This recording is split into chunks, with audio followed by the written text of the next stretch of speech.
Ibu, Bapak, Saudara semuanya yang berbahagia. Keyakinan terhadap hukum karma adalah keyakinan yang sangat penting bagi seluruh umat Buddha dari golongan yang manapun. Oleh karena keyakinan itu akan mengarahkan cara berpikir, berbicara, dan berbuat seseorang. Seseorang yang memegang keyakinan yang buruk, maka cara berpikirnya, berbicaranya, dan berperilakunya juga akan menjadi buruk. Akan tetapi, apabila seseorang mempunyai keyakinan yang benar, yang sesuai dengan the truth, kebenaran alami, maka keyakinannya itu akan membimbing sikap berpikirnya, pembicaraannya, dan perilakunya menjadi baik.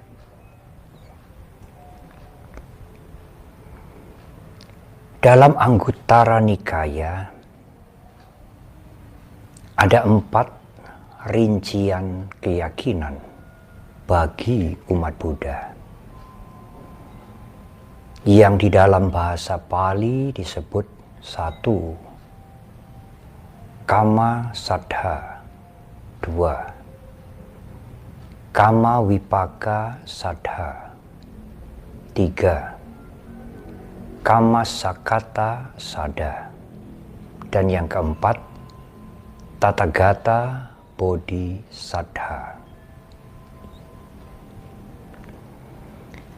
3 yang pertama adalah detil, rincian terhadap hukum karma sebagai keyakinan kita. Sedangkan yang nomor 4, yang terakhir, adalah keyakinan umat Buddha bahwa Guru Agung mencapai bodhi, pencerahan sempurna. Apakah yang dimaksudkan dengan Kama Saddha? Keyakinan terhadap hukum karma, bahwa perbuatan kita masing-masing ini mempunyai peran sentral dalam peri kehidupan kita. Perbuatan tiap-tiap orang mempunyai peran sentral dalam kehidupan mereka masing-masing. Adalah tidak benar kalau kita mengabaikan perbuatan yang kita lakukan sendiri.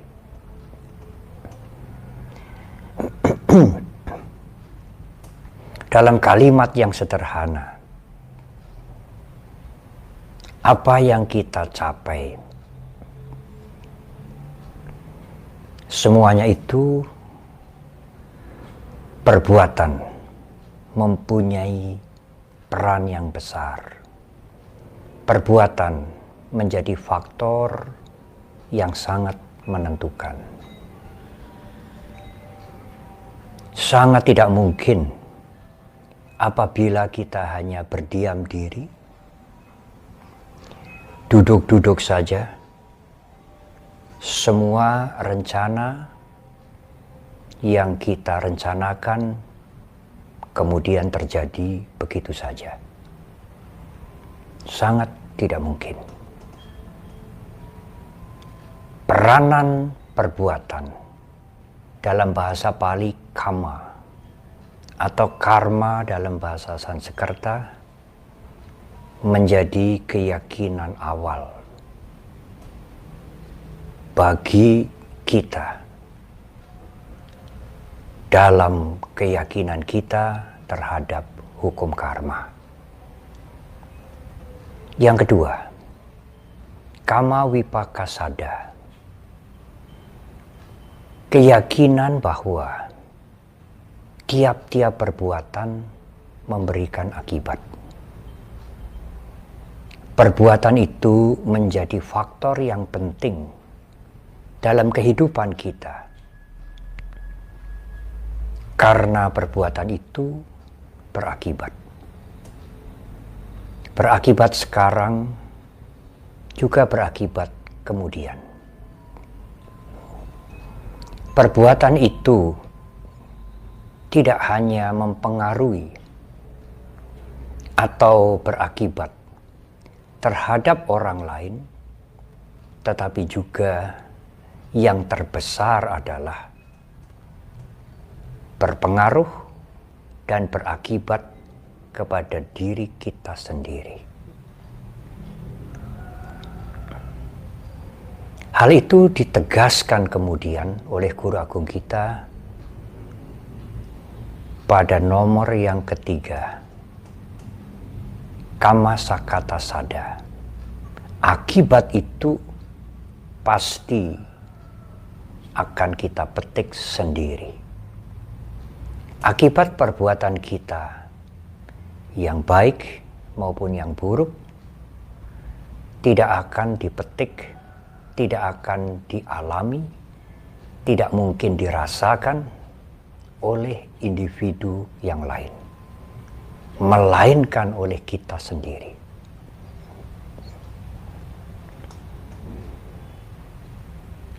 Ibu, bapak, dan saudara, sering ada pertanyaan, kemudian Bante, apakah yang disebut dengan perbuatan baik? Dan manakah yang disebut dengan perbuatan buruk? Perbuatan-perbuatan baik adalah segala macam perbuatan yang kalau dilakukan akan bermanfaat bagi dirinya sendiri dan berguna untuk orang lain. Tidak hanya bermanfaat bagi dirinya sendiri, tetapi merugikan orang lain. Tidak. Perbuatan buruk tidak berguna untuk dirinya sendiri dan juga merugikan orang lain. Itulah kriteria batasan perbuatan baik dan perbuatan buruk yang ditunjukkan oleh Guru Agung kita sebagai ukuran bagi kita semua.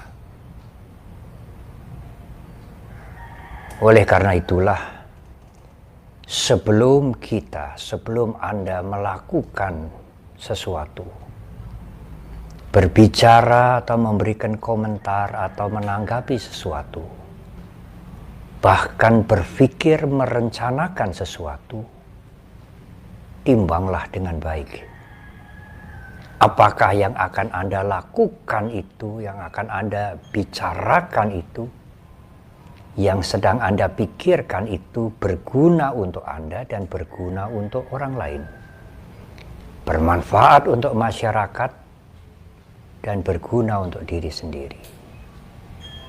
Kalau salah satu pihak dirugikan atau tidak mendapatkan manfaat, maka apa yang sedang kita pikirkan, yang sedang atau yang akan kita ucapkan, yang akan kita lakukan itu bukanlah yang baik.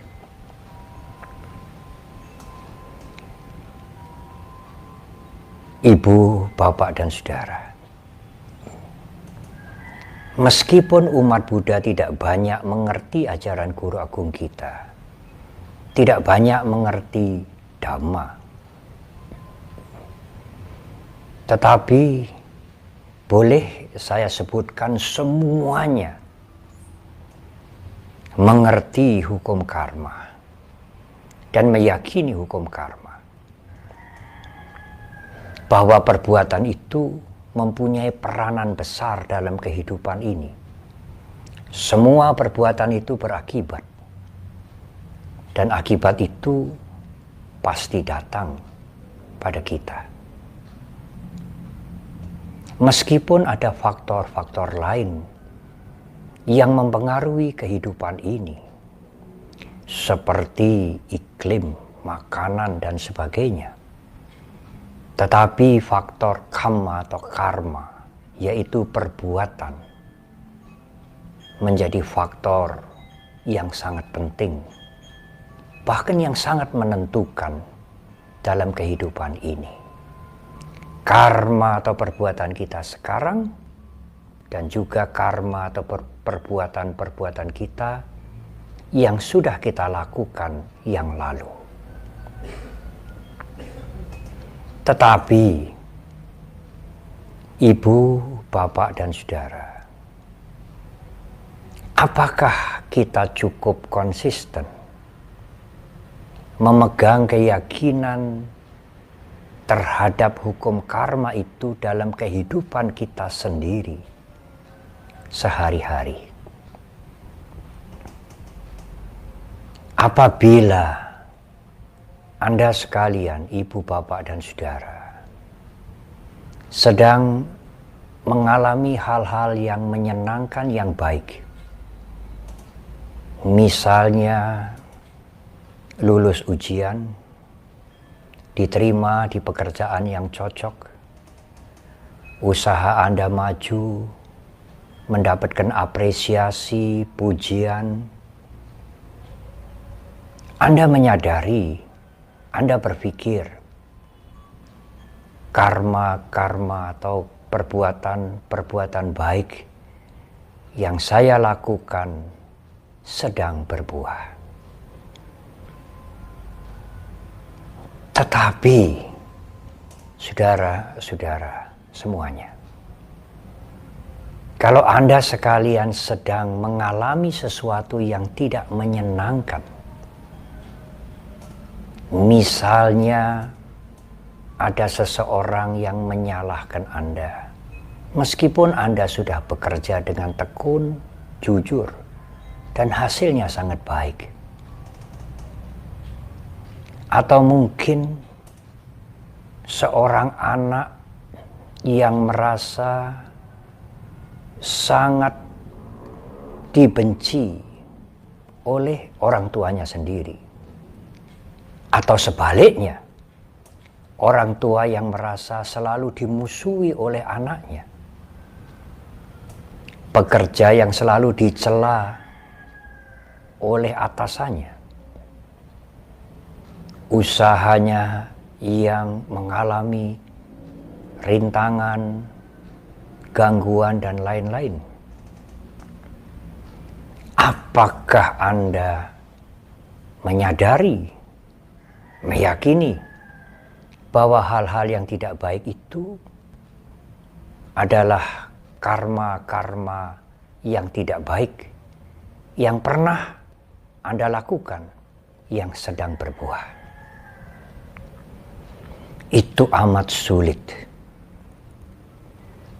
Kalau seorang anak memusuhi orang tuanya, orang tua selalu berpikir, bahkan berkomentar, anak ini tidak tahu budi. Buruk sekali meskipun itu anak saya sendiri. Demikian sebaliknya. Kalau orang tua selalu memojokkan anaknya, anaknya akan berkomentar dengan penuh kemarahan, bahkan kebencian yang luar biasa. Bahwa orang tua ini tidak mempunyai moral. Tidak menyadari bahwa yang dimusuhi itu anaknya sendiri. Apalagi kalau yang memperlakukan ketidakbaikan, mencela, menyalahkan itu adalah teman-teman kita, teman-teman Anda. Anda hampir tidak mengingat hukum karma. Tetapi yang muncul dalam pikiran Anda, yang muncul dalam komentar Anda, biasanya adalah pantas mereka orang-orang buruk, orang busuk, orang jahat, iri hati, tukang fitnah. Kita harus menuntut dia. Saudara-saudara, ibu bapak sekalian, di mana keyakinan kita, di mana keyakinan Anda terhadap hukum karma? Apapun yang dilakukan oleh anak yang tidak baik terhadap orang tuanya, sebenarnya adalah akibat karma buruk orang tua itu sendiri yang sedang berbuah. Tidak ada jawaban yang lebih tepat dari itu. Apa yang diperlakukan atau apa yang dilakukan oleh orang tua kepada anaknya yang buruk, sebenarnya karma buruk anak itu sedang berbuah. Demikian juga apa yang dilakukan bawahan yang kurang baik terhadap atasan, atau atasan terhadap anak buahnya, atau sesama teman, sesama sahabat koleganya yang dahulu pernah dibantu, yang dahulu mungkin pernah diangkat dalam dunia pendidikannya sampai menjadi sukses, kemudian sekarang berperilaku yang tidak baik. Semuanya itu sebenarnya adalah akibat karma buruk yang sedang berbuah.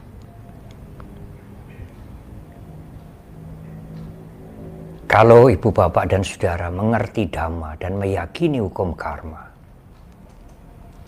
janganlah pertama-tama menyalahkan orang lain, tetapi menyadari ke dalam ini bahwa akibat karma burukku sendiri sedang berbuah. Kalau bukan akibat karmaku sendiri, tidak mungkin aku mengalami seperti ini.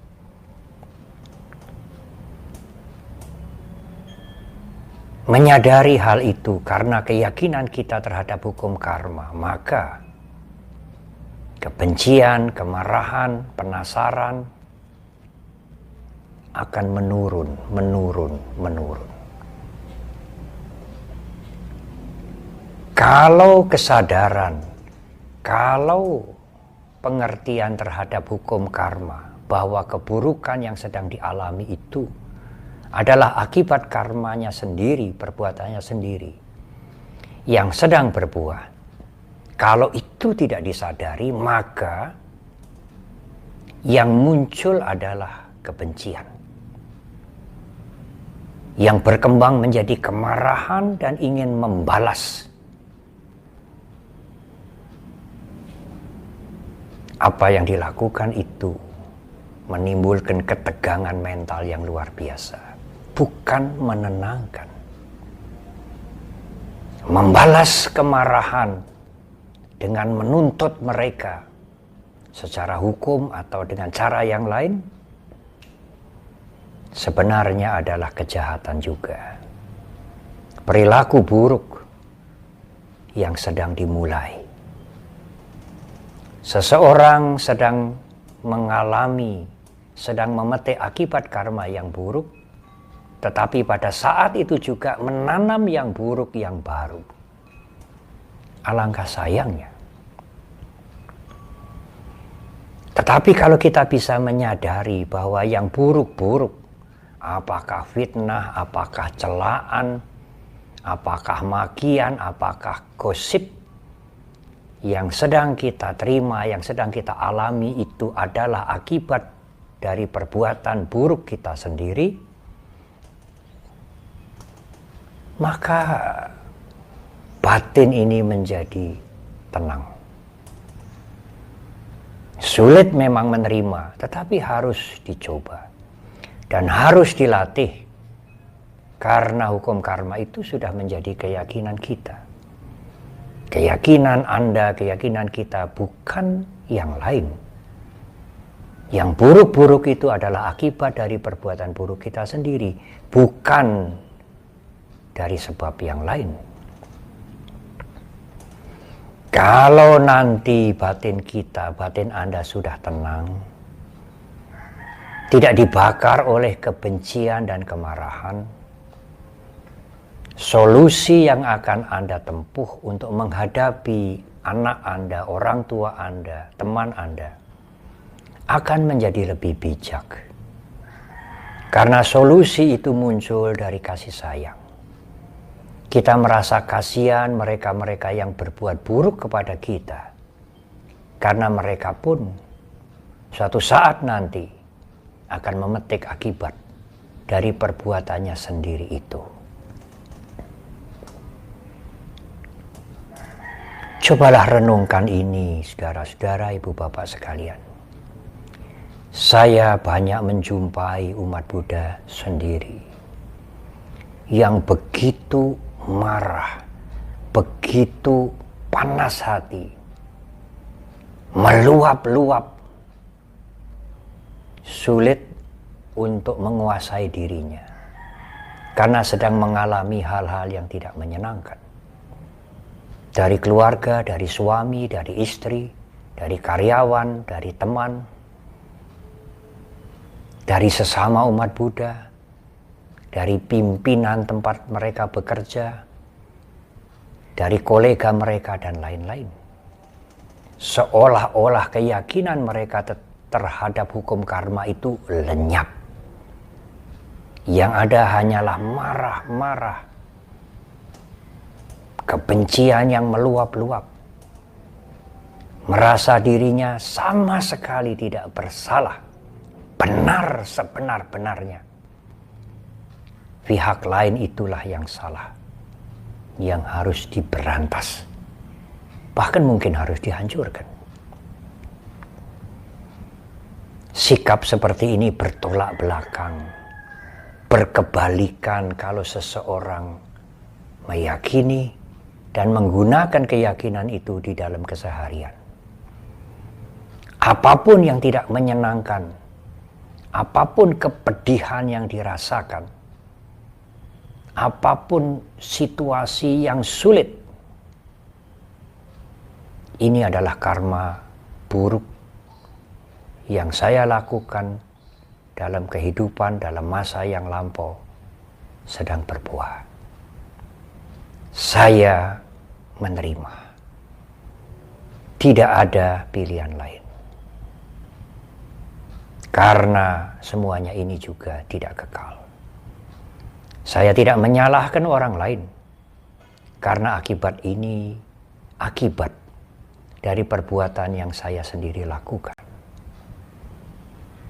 Alangkah indahnya sikap seperti ini, dan itu adalah praktek Dhamma dalam kehidupan nyata sehari-hari. Saudara, ibu bapak sekalian, ada satu cerita seorang umat Buddha menjadi karyawan dalam satu perusahaan yang besar. Umat Buddha ini dipercaya oleh direkturnya, oleh atasannya, karena menganggap kalau umat Buddha ini biasanya baik, jujur, rajin, melakukan pekerjaan dengan sungguh-sungguh. Tetapi harapannya yang tinggi itu ternyata meleset. Umat Buddha ini korupsi. Memang dari kecil, tetapi karena merasakan enak, kemudian korupsinya menjadi lebih besar, lebih besar, lebih besar. Dan berlangsung cukup lama. Karena korupsinya menjadi lebih besar, dia merasakan kenikmatan dalam berkorupsi itu, keserakahannya menjadi lebih besar juga. Korupsinya semakin besar. Akhirnya terbongkarlah. Dan karyawan ini dipecat. Meskipun tidak sampai dituntut atau dipolisikan. Teman-temannya kasihan. Suatu hari teman-temannya itu datang ke tempat karyawan yang dipecat ini untuk menengok. Tentu maksudnya memberikan semangat untuk bangkit kembali. Di rumahnya, teman-teman yang menengok ini ditemui oleh ibu dari temannya yang dipecat itu, dan tentu juga temannya itu menemui mereka.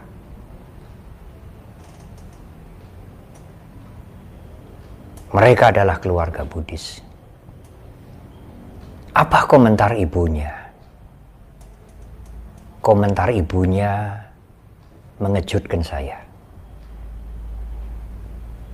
Sebenarnya, sekali lagi sebenarnya, kalau keluarga itu mengerti Dhamma, meyakini hukum karma,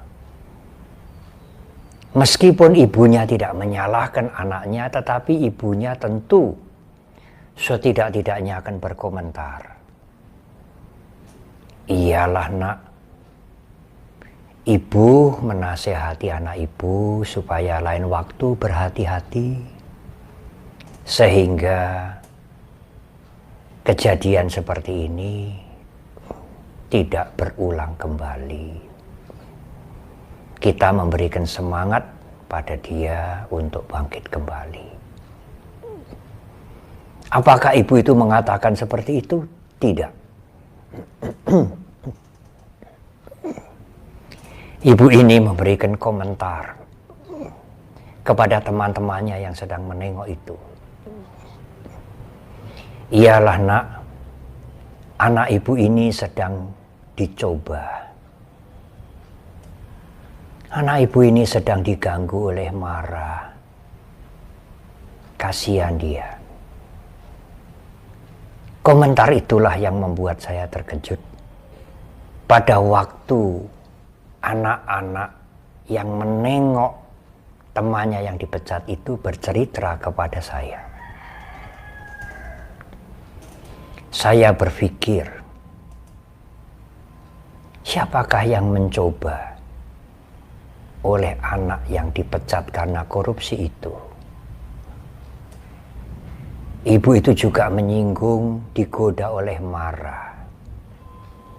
Mara itu dalam hal ini, dalam pengertian ibu itu, seperti setan dalam pengertian umum di masyarakat. Anaknya sedang digoda Mara, digoda setan, sehingga korupsi dan kemudian dipecat. Ibu, bapak, dan saudara, sebenarnya yang sedang mencobai anaknya itu sehingga korupsi, siapa? Yang sedang mencobai anaknya itu sehingga dia korupsi, melakukan perilaku yang buruk sehingga kemudian dipecat. Yang mencobainya adalah keserakahannya sendiri. Pikiran yang sedang dirasuki keserakahan, pikiran yang sedang dirasuki kenikmatan atas keserakahan itulah yang mencobai dia sehingga berulang-ulang korupsi.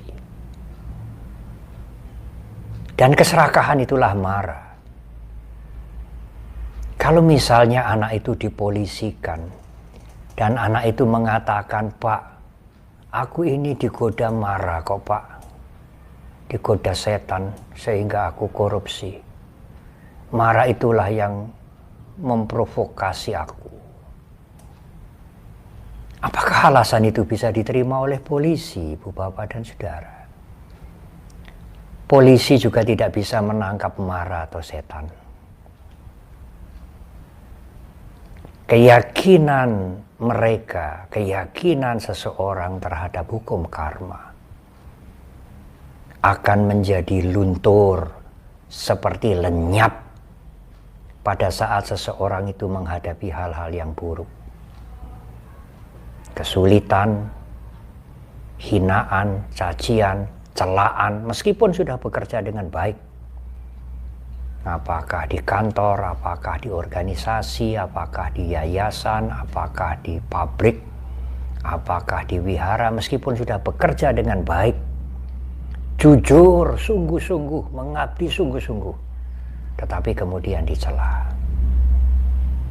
Sadari dan terimalah, akibat perbuatan buruknya sendiri sedang berbuah. Jangan membenci, jangan marah, jangan dendam, karena hal itu tidak akan menyelesaikan masalah, justru malah memberati mental ini, menambah kotoran batin, menambah penderitaan. Maafkan mereka dengan kasih sayang, karena mereka melakukan, dia melakukan, sebenarnya melakukan hal-hal yang buruk. Kita mengerti itu. Maafkan mereka dengan kasih sayang. Semoga mereka mengerti apa yang dia lakukan itu tidak benar. Menyadari bahwa apa yang dia lakukan itu tidak benar. Dan suatu saat semoga mereka berubah. Apa gunanya kebencian, kemarahan, maki-maki? Mungkin WA dengan kalimat-kalimat yang mengerikan. Apa gunanya? Bukankah itu menambah kebencian? Menambah akusala kama, perbuatan yang buruk, yang tidak menyelesaikan masalah sama sekali, tetapi menjadikan masalah sangat berat. Berat bagi siapa, Bante? Bagi Anda sendiri. Memang memaafkan tidak menyelesaikan masalah. Memang memaafkan tidak bisa mengubah orang lain spontan, tetapi memaafkan itu membersihkan mental kita dari ketegangan, dari kotoran-kotoran yang tidak perlu ada, apalagi menambahnya. Dan itulah jalan untuk hidup tentram, hidup bahagia. Keyakinan yang keempat adalah Tathagata Bodhisattva. Apa yang diajarkan, apa yang dijelaskan dengan detail oleh guru agung kita terhadap hukum karma itu, beliau sadari pada waktu beliau mencapai bodhi, pencerahan sempurna. Pengertian terhadap hukum karma, keyakinan terhadap hukum karma diajarkan oleh guru agung kita bukan karena logika, bukan karena pengertian atau ajaran hukum karma itu masuk akal. Bukan. Memang logis, memang masuk akal. Tetapi jalannya hukum karma itu adalah the truth. Kebenaran alami yang berlaku untuk semua makhluk. Tidak hanya bagi umat Buddha saja. Berlaku sejak dahulu sekali. Sulit diketahui awalnya. Dan akan berlaku terus entah sampai kapan.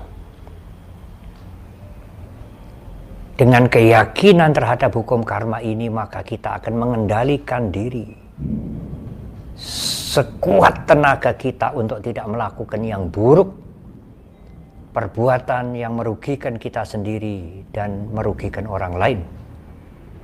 Tetapi sebaliknya melakukan hal-hal yang baik, karena yang baik itu akan berdampak yang baik untuk kita dan juga untuk orang lain.